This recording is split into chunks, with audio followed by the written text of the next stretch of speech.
Welcome back to Blue Sea Energy. It's Marissa here, and today I want to talk about a term you might have heard in articles or posts about the energy sector. It's called LCOE, or Levelized Cost of Energy or Electricity. So, what is the LCOE and why is it important? Basically, it's a metric of the total cost of an asset that generates energy, like a wind turbine, for example, per unit of energy that it generates, adjusted for time. This formula from the Corporate Finance Institute might seem intimidating at first, but it helps break down what the metric really means and understand it better. On the top of this ratio, specifically on the left, we have the Greek letter sigma, which means we're adding something together.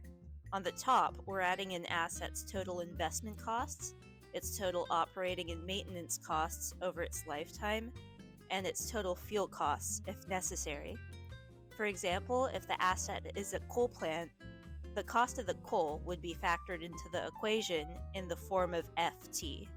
On the bottom, ET means the total energy generated by the asset, and sigma means that its total energy is being added up. On both the top and the bottom of the ratio, both sums are being divided by 1 plus r to the t power, which is the discount rate. In other words, this part of the equation accounts for the time value of money by lowering the value of costs spent and yields earned further in the future. So to sum up, this equation represents the total cost of an asset divided by all the energy it generates, adjusted for the time period in which the costs are paid and the energy is produced. So now, why does this big equation matter? As you might realize, this is a good measure of how expensive an energy source is. Because of this, financial analysts have been following this metric for different sources of energy very closely. The less expensive an asset is compared to the valuable energy it produces, the better its return on investment, so the more attractive it is to be financed, built, and operated. A lower LCOE for renewables can speed up the energy transition by ensuring that more and more renewable assets are being built. And it seems like that's what's happening. According to Bloomberg NEF, the LCOEs of onshore wind and solar power are now lower than those of natural gas and coal, and it's been this way since around 2018. That means that renewables are not only better for our planet, according to this metric, they're also less expensive. And of course, markets around the world are acting on that information.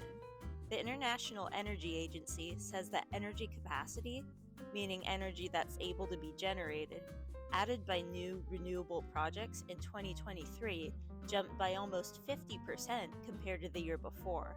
So, relatively lower costs are one factor that's speeding up the energy transition. There are some criticisms of the LCOE metric, such that it oversimplifies the discount rate or the figure for time value of money, and that it only accounts for capital, operating, and fuel costs while overlooking other factors.